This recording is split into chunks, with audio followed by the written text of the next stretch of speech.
Hey pals, welcome to Seen and Heard. My name's Drinkwater. I'm a screenwriter and director here in Manchester and also the head of film studies at Xaverian College. The whole purpose of these little videos are just for us to take a sequence, analyse it like we would do and kind of like apply different perspectives to it, maybe kind of like have a look at it and see what we can find. See if we can read it in a variety of different ways, if it reveals to us something about the film. And that's basically it. And I'll kind of occasionally intersperse that with some premium content of me playing on my 5-year-old daughter's drum kit, just because, you know, why not? So, thanks. Okay, so the first thing we're going to do is going to look at the opening chase sequence from Vertigo. So the sequence that opens the film after the title sequence where Scotty and the police officer chase the criminal on the rooftops of San Francisco. So maybe now would be a good time to press pause, watch that, make sure that you're familiar with it, and then we'll crack on. So do that now.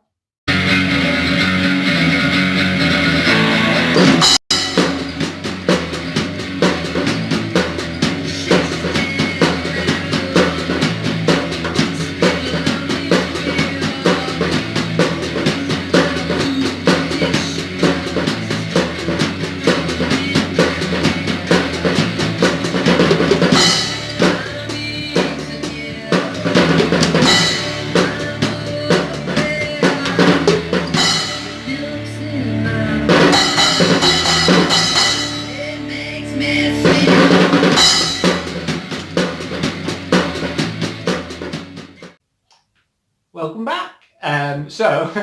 So before we look at the sequence, the whole point of this today is to kind of do it, to look at it from two different perspectives. Okay, so first perspective is going to be like a kind of surface level perspective, and then we're going to have a look at a kind of subtextual perspective, kind of look at it in a deeper, more complicated way, in a more elaborate way. Okay, to see whether we can take the same scene and look at it in two different ways to produce two different experiences, two different meanings of the sequence. Okay, so for us on the surface level, we're going to look at it from a kind of studio system, kind of golden age Hollywood thriller genre perspective. So we'll analyze it from that perspective first. How is the opening sequence of Vertigo the perfect example of a kind of studio system era thriller chase sequence? Okay, and then we're going to kind of look at it again, same sequence, but look at it this time from a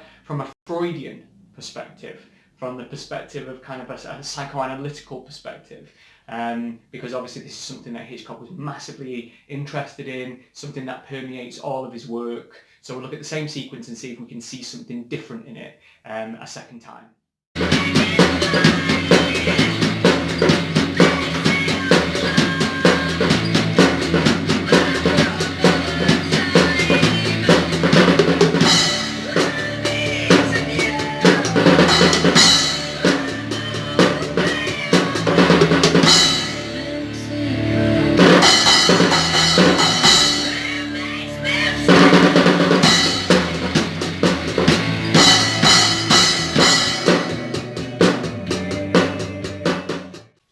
So if we break down the opening sequence from a kind of studio system thriller perspective, what do we get? Okay, so let's analyze it using film form, so the language of cinema, right? If we look at it, we can see that it's actually like the crystallization, like a perfect example of a studio system thriller. You've got the cinematography, so it's full of shot reverse shots of action matches. It uses continuity editing, okay? And continuity editing, as we know, David Bordwell identifies this in his book, Classical Hollywood Cinema. This is the way that all studio system thrillers kind of operated, all studio system films in general, to create this kind of idea of believability, the idea that we were seeing something happening in real time, right? And so that's the type of editing that Hitchcock uses in the opening thriller sequence, because it's kind of far more exciting if we can invest in the sequence. And continuity editing, creating the illusion of real time, means that we immediately invest in the sequence. It's as if we're seeing the sequence before our very eyes. So we have shot reverse shot, we have action match, we have the 180-degree rule, all of the things that kind of sell us the idea that we are seeing this sequence. And so we're 100% in.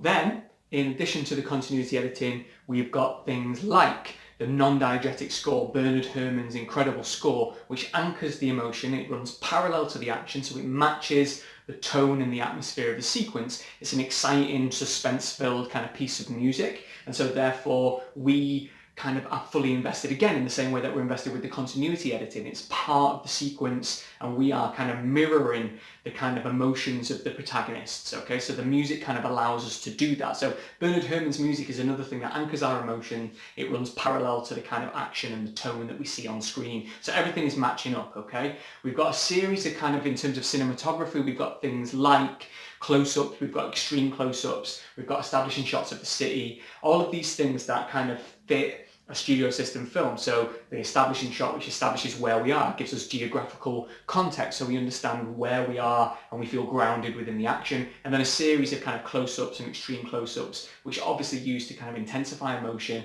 to heighten the tension of the sequence. So all of this stuff is kind of continuing to kind of sell to us that this is a kind of perfect example of a studio system thriller.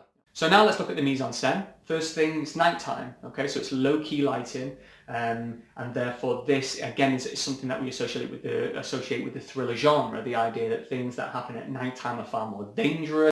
There's shadows via the low-key lighting, we can't see what's going on. It's more exciting because of that. If you combine that with the set design, with the production design, we're on a rooftop. Why a rooftop? Rooftop's far more exciting than having a chase on foot on the street because the danger, the stakes are higher, okay? So that also is part of the thriller genre as well. How can we raise the stakes? How can we kind of accentuate the tension and the suspense? So all of these things, again, confirming that this is a classic example of a studio system thriller. In terms of the props and the iconography, what do we see? We see the gun. So the key prop in the opening sequence is the gun, which is associated with the thriller genre. And in terms of the diegetic sound, we see the flash of the gun and we hear the sound of the gun within the diegetic sounds of the sequence. And again, that raises tension. It's something that we associate with the thriller genre. So again, all of these pieces are showing us that Hitchcock has crafted almost the perfect opening thriller chase sequence if you're looking at it at a surface kind of level. And then let's look at the characters. We have the classic stock characters, the archetypical characters of a thriller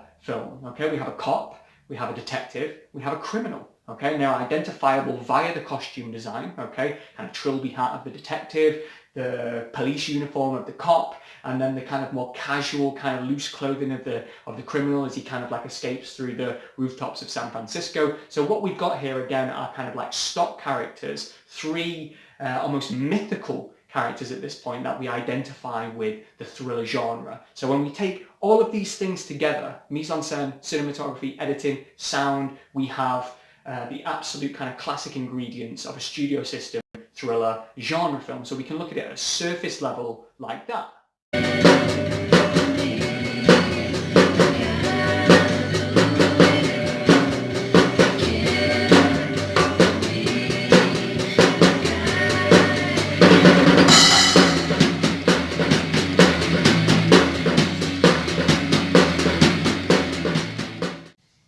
Now, is there another way that we can look at the same sequence? Is there another way we can kind of take that sequence and get something else out of it, apply a different perspective or a different framework to it? Well, yeah, okay. So we've looked at it at a kind of at a superficial level, a level that any audience could get enjoyment from, recognise the genre conventions, recognise the fact that this is a studio system thriller, and just get tremendous enjoyment from that. And it's enough, that's enough to enjoy that sequence, right?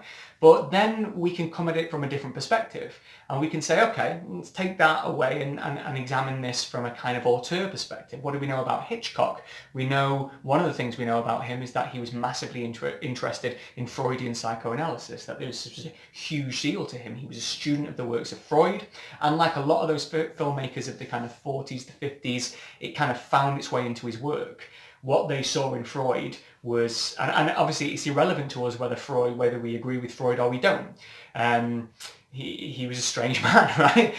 But he had lots of interesting things to say. And what the only thing that matters to us is the fact that Hitchcock, those filmmakers, found those ideas highly interesting, and those ideas found their way into a lot of work that was produced in Hollywood in the 40s and the 50s, because filmmakers identified in that work a kind of way to explain our impulses, our desires, our fears, and really fear and desire is what makes cinema. It's the power of cinema, okay, what we fear and what we desire, okay. So it makes sense that Hitchcock would find kind of like explanations to human behavior in Freudian psychoanalysis, right? So, and again, I'm going to kind of like completely bastardize this for anyone out there who's a psychology scholar or a Freudian scholar. I apologize. Really sorry. But this is just kind of enough for us to be able to understand and apply it to vertigo, right? So one of the things that Freud suggested, or one of his ideas, was about the superego and the id, right? The idea that the human psyche is made up of these two opposing forces. We have the id, which is our kind of base primal instincts, the things that kind of we've learned to bury deep down over hundreds, thousands of years of kind of human evolution, our most animal instincts, okay, our biggest fears, our biggest desires. And the id is that part of our brain that subconsciously still operates, okay? And it's what propels us, compels us to do things. And we can't really explain it, okay? Whenever we get that feeling where we think, I could kill that person, and in that second, you could, all right, you could. That's the id, okay? The id is primal instinct, primal urge and need, okay? And what Freud suggested is that over many years, decades, centuries, we've kind of buried the id deep into the subconscious, and kind of like we've developed the superego, which is this kind of conformity to civilized kind of ways and to society, to civilization. It's what allows us to exist as a society. It's the reason we don't get up and run outside and kind of kill everything that we see. It's that we don't act on our kind of immediate gratifications and impulses. Okay, it's the superego. It's a kind of uniform that we wear, and it allows us to be civilized. But Freud says that beneath the superego, way beneath the superego, there still lurks the id and those impulses, but we kind of bury them deep down. What's interesting to me about the opening sequence of Vertigo, the chase sequence of Vertigo, is that you can look at it from that perspective, from a Freudian superego id perspective, and the whole kind of meaning changes. It's no longer just a kind of thriller, studio system thriller. It's actually exploring something that relates to the kind of wider and more complex themes of the film, okay? So if you take the opening, and what about if we say that the opening takes place not in reality, because a lot about the sequence feels artificial. Yes, it's a studio system film, it was shot on a set and on a studio lot, and so it feels artificial anyway. But what if Hitchcock was using that even more purposefully, okay, rather than just as a kind of economical thing? He was creating a sense of artificiality because the sequence doesn't take place in reality. What if the sequence takes place in the subconscious of Scotty, okay? And if that's the case, let's take Scotty out of the equation a second, and who are we left with? We're left with the cop and we're left with the criminal, okay? As two characters, as these two archetypes that we talked about. Well, you could easily suggest that the cop is a kind of representation of the superego. And you could also suggest, therefore, that the criminal is a kind of representation of the id.